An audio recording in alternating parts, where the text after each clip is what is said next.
भारत इतिहास में अब तक का सबसे बड़ा युद्ध माना जाता है, जिसमें असंख्य लोगों ने अपने प्राणों की बलि दे दी। महान गणितज्ञ आर्यभट्ट के अनुसार महाभारत युद्ध 3137 ईसा पूर्व में हुआ।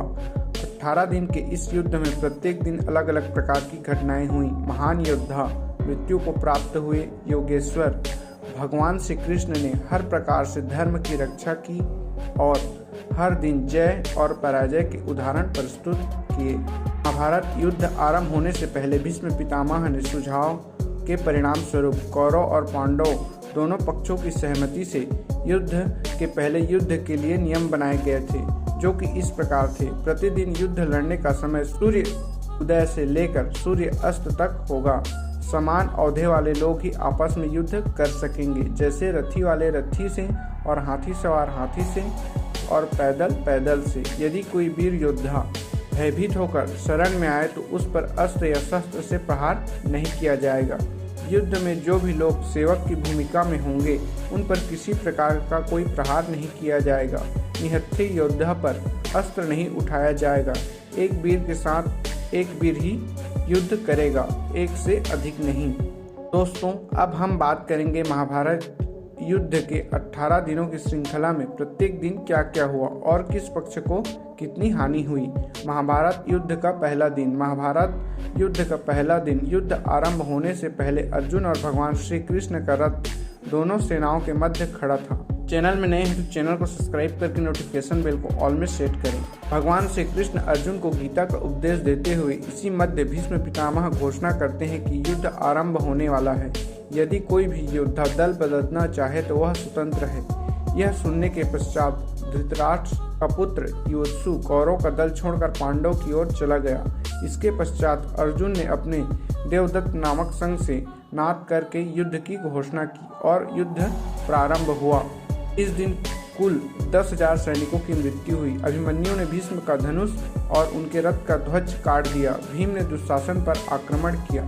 शैल्य और भीम ने क्रमशः उत्तर और श्वेत का वध किया। ये दोनों विराट नरेश के पुत्र थे। प्रथम दिन की स्थिति देखकर कौरवों को विश्वास हो गया कि वह युद्ध तो कौरव ही जीतेंगे। महाभारत युद्ध का दूसरा दिन। दूसरे दिन गुरु द्रोणाचार्य और धृष्टद्युम्न अर्जुन और भीम के मध्य हुआ। द्रोण ने सात्विकी का कई बार धनुष तोड़ा और बार बार उसे पराजित किया। भीष्म ने अर्जुन एवं कृष्ण को घायल किया। भीष्म का युद्ध निषाद और कलिंगों के साथ हुआ और भीम ने हजारों की संख्या में सैनिकों का वध किया। कौरवों के पक्ष केतुमान, कलिंगराज, भानुमान और बहुत से कलिंग वीर योद्धा मारे गए।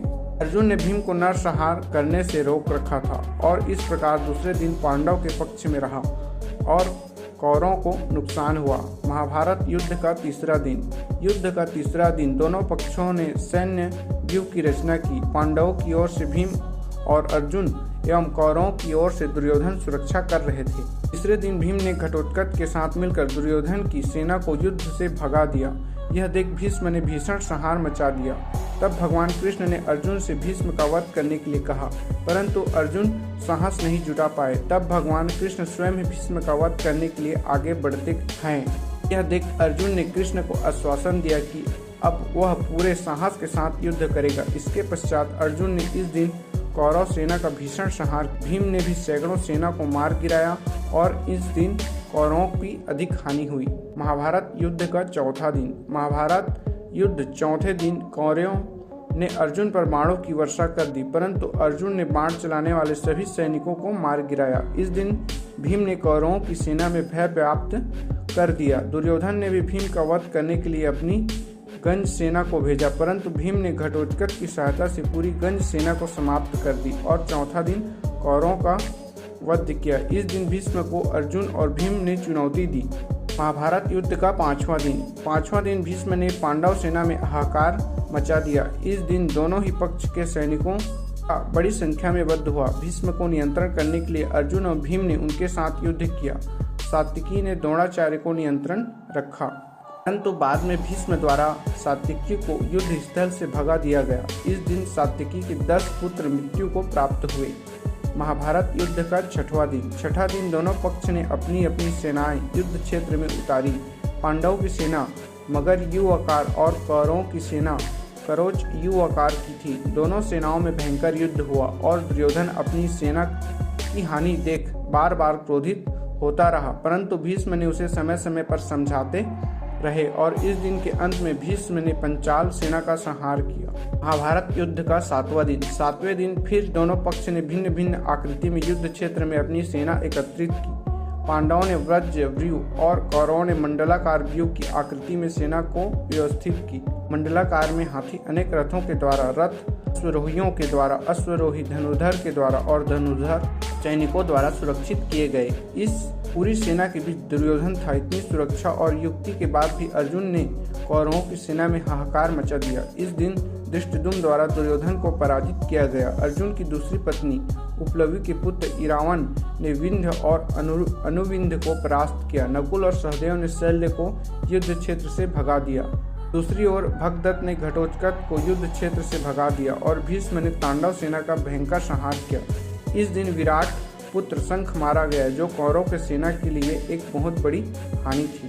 महाभारत युद्ध का 8वां दिन। 8वें दिन पांडवों ने तीर शिखर वाले व्यूह की रचना की और कौरवों द्वारा कच्छों व्यूह की रचना की। इस दिन भीम ने दुर्योधन के भाइयों का वध किया।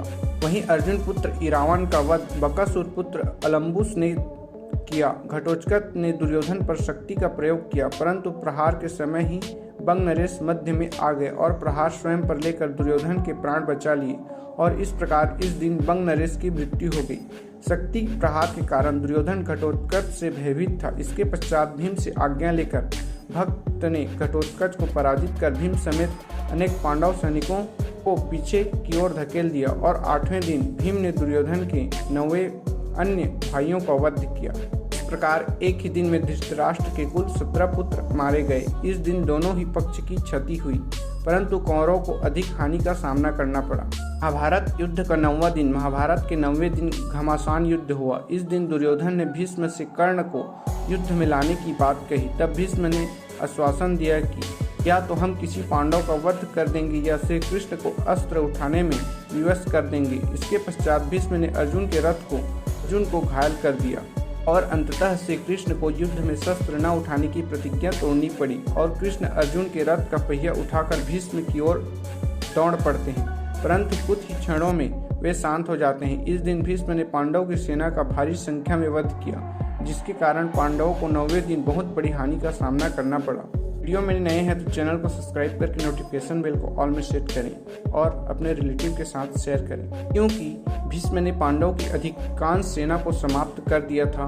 पांडवों की सेना में भय व्याप्त हो गया था। तब भगवान कृष्ण के कहे अनुसार पांडव भीष्म के पास जाकर उनकी मृत्यु का उपाय पूछते हैं। कुछ देर विचार करने के पश्चात भीष्म ने पांडवों को उपाय बताया। इसके बाद भीष्म ने मत्स्य और पांचालों का संहार किया। पांडव पक्ष ने शिखंडी को भीष्म के साथ युद्ध करने के लिए भेजा। शिखंडी को डटा हुआ देख भीष्म ने अपने अस्त्र शस्त्र त्याग दिए और अर्जुन न चाहते हुए भीष्म की देह को बाणों से भेज दिया। इस प्रकार 10वें दिन भीष्म बाणों की सैया पर लेट गए। भीष्म को अपने पिता शांतनु से इच्छा मृत्यु का वरदान प्राप्त था, इसलिए उन्होंने उत्तरायण होने पर भी अपनी देह नहीं त्यागी। इस दिन कौरवों ने अपने एक महान योद्धा को खोया, इसलिए कौरव पक्ष की अधिक क्षति हुई।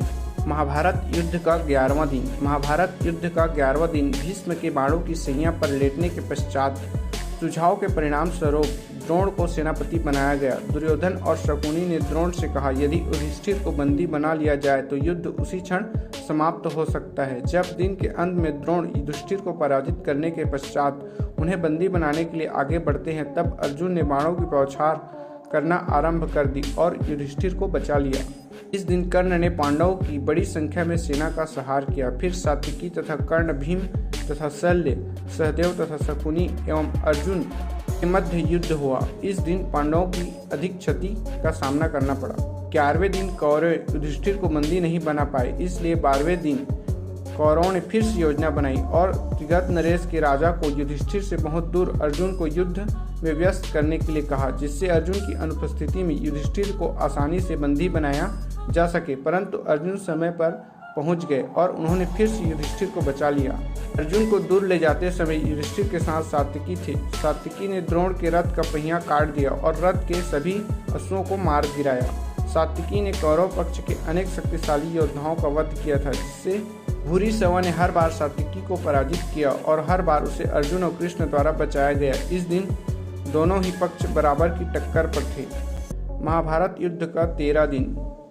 दुर्योधन ने राजा मगध नरेश को अर्जुन से युद्ध करने के लिए भेजा। भगदत्त ने भीम को पराजित किया। इसके पश्चात भक्त और अर्जुन का युद्ध हुआ। इसी बीच भगदत्त ने अर्जुन पर वैष्णवास्त्र से प्रहार किया। श्री कृष्ण ने वैष्णवास्त्र को अपने ऊपर लेकर अर्जुन की रक्षा की। भगदत्त की आयु बहुत अधिक होने के कारण उनके माथे की खाल आंखों तक आती थी, जिससे उन्हें दिखना बंद हो जाता था। खाल आंखों पर न आए, इसके लिए भगदत्त माथे पर पट्टी बांधते थे। अर्जुन भगदत्त पर प्रहार कर उनकी आंखों की पट्टी खोल दी, जिससे भगदत्त को दिखना बंद हो गया और इसी अवसर का फायदा उठाकर अर्जुन ने भगदत्त का वध कर दिया। इसी दिन ऐतिहासिक व्यूह चक्रव्यूह की रचना कौरवों द्वारा की गई। युधिष्ठिर के न चाहते हुए भी चक्रव्यूह को तोड़ने केवल अभिमन्यु ही जानता था, परंतु चक्रव्यूह से निकलना अभिमन्यु को ज्ञान नहीं होता है। अभिमन्यु के साथ भीम और सभी साथी चक्रव्यूह के द्वार पर पहुंचे। उन सबको जयद्रथ ने रोक लिया। केवल अभिमन्यु ही प्रवेश कर सका। फिर कर्ण के कहे अनुसार कौरव पक्ष के महान योद्धाओं के द्वारा सब ने मिलकर अभिमन्यु पर आक्रमण किया। अपने पुत्र अभिमन्यु की वध की सूचना अर्जुन ने सूर्यास्त से पहले जयद्रथ को मारने की प्रतिज्ञा ली। उन्होंने वचन लिया कि यदि संभव नहीं हो सका अर्जुन अग्नि समाधि ले लेंगे। इस दिन पांडव पक्ष मजबूत रहा, परंतु पांडवों को अभिमन्यु की मृत्यु के कारण एक बहुत बड़ी क्षति का सामना करना पड़ा। महाभारत युद्ध का 14 दिन अर्जुन की अग्नि समाधि प्रतिज्ञा को सुनकर कौरव बहुत प्रसन्न हुए, क्योंकि वे जानते थे कि जयद्रथ जैसे महान योद्धा को इतने कम समय में पकड़कर उसका वध करना अर्जुन के लिए संभव ही नहीं। और साथ ही कौरवों ने निश्चय किया कि जयद्रथ को किसी भी कीमत पर वे बचा कर ही रहेंगे और अर्जुन को अग्नि समाधि लेने के लिए विवश होना पड़ेगा। द्रोण ने आश्वासन दिया कि वह जयद्रथ को बचा लेंगे और उन्होंने जयद्रथ को सेना के सबसे पीछे भाग में छिपा दिया। 14 दिन ने सात्विकी को घेर लिया। इसके पहले वह सात्विकी के 10 पुत्रों का वध कर चुके थे। जैसे ही वह सात्विकी को मारने के लिए आगे पहुंचे, अर्जुन ने भूरिश्रवा के हाथ काट दिए। अभी सात्विकी ने उसका सर धड़ से अलग कर दिया। उधर द्रोण ने विराट और द्रुपद दोनों का वध कर दिया। इसके पश्चात भगवान श्री कृष्ण अपनी माया से सूर्य को ढक लेते हैं, जिससे यह प्रतीत हुआ कि सूर्य अस्त होने वाला है। तब यह देख अर्जुन अगली समाधि की तैयारी करने लगते हैं। दूसरी ओर छिपा जयद्रथ अर्जुन की समाधि देखने के लिए अर्जुन का उपहास करते हुए बाहर आता है। तभी भगवान कृष्ण सूर्य को अनावृत कर देते हैं और उसी क्षण अर्जुन जयद्रथ को मारकर उसका सिर उसके पिता की गोद में गिरा देते हैं। इस दिन दोनों ही पक्ष को बराबर की क्षति हुई। महाभारत युद्ध का 15वें दिन गुरु द्रोण और उनके पुत्र अश्वत्थामा ने अपनी विजय लगभग निश्चित ही कर ली थी। पांडवों का पक्ष कमजोर देखकर श्री कृष्ण युधिष्ठिर को एक युक्ति बताते हैं, जिसके अंतर्गत अश्वत्थामा की मरने की झूठी सूचना फैला दी थी, परंतु युधिष्ठिर को असत्य बोलना स्वीकार नहीं था। तब भीम ने राज्य के हाथी अश्वत्थामा का वध कर दिया। इसके पश्चात युद्ध क्षेत्र में बात फैल गई कि अश्वत्थामा मारा गया, परंतु हाथी मारा गया था। इसी बीच श्री कृष्ण ने शंखनाद किया, जिससे द्रोणाचार्य के अंत के 2 शब्द नहीं सुन पाए। केवल उन्होंने इतना ही सुना कि अश्वत्थामा मारा गया और द्रोण को लगा कि उनका पुत्र मृत्यु को प्राप्त हो गया। यही सुनकर वे शोकाकुल हो उठे और उसी समय शस्त्र ताक दिए। इसी समय द्रौपदी के भाई धृष्टद्युम्न ने तलवार से उनका सिर काट दिया। इस दिन कौरव पक्ष ने अपने सर्वश्रेष्ठ योद्धाओं में से एक को खो दिया, इसलिए कौरव को अधिक क्षति पहुंची। महाभारत युद्ध का 16वां दिन द्रोण का वध होने के बाद कर्ण को सेनापति घोषित किया गया। कर्ण पांडव सेना का भयंकर संहार करता। उसने नकुल और सहदेव को भी पराजित किया, परंतु अपनी मां कुंती को दिए वचन से बात होने के कारण उनका वध नहीं किया। इस दिन घटोत्कच ने युद्ध स्थल में आकर कौरवों में तबाही मचा दी। उसे नियंत्रण में कर पाना संभव नहीं था। दुर्योधन ने कर्ण से अमोघ शक्ति का प्रयोग घटोत्कच पर करने के लिए कहा। कर्ण ने अमोघ शक्ति को अर्जुन वध के लिए बचा कर रखा था, क्योंकि अमोघ शक्ति का प्रयोग केवल एक ही शत्रु के वध के लिए किया जा सकता था। दुर्योधन के कहने पर कर्ण ने अमोघ शक्ति से घटोत्कच का वध किया और भीम ने दुशासन का वध किया। इस दिन दोनों पक्ष को बराबर की हानि हुई। महाभारत युद्ध का 17वें दिन महाभारत के 17वें दिन शैल्य को कर्ण सारथी बनाया। कर्ण ने भीम और युधिष्ठिर को पराजित किया, परंतु वे कुंती को दिए वचन के कारण उनके प्राण नहीं लिए। इसके पश्चात कर्ण और अर्जुन के मध्य युद्ध हुआ। युद्ध के बीच कर्ण रथ का पहिया धरती में धंस गया और वह पहिया निकालने में व्यस्त हो गया। इसी के चलते श्री कृष्ण ने अर्जुन को कर्णवध करने का आदेश दिया। इस प्रकार अर्जुन ने असहाय अवस्था में कर्ण का वध किया। मृत्यु के पश्चात कौरवों का मनोबल पूरी तरह टूट चुका था। कर्ण के बाद शल्य को सेनापति घोषित किया गया और दिन के अंत में शल्य का वध युधिष्ठिर के द्वारा किया गया। इस दिन कौरव पक्ष को भयानक क्षति हुई। 18वां दिन महाभारत का युद्ध। अंतिम दिन कौरवों के श्रेष्ठ योद्धाओं में से केवल 3 शेष थे, अश्वत्थामा, कृतवर्मा और कृपाचार्य। अश्वत्थामा ने प्रतिज्ञा ली कि वे इस दिन पांडव का वध करेंगे।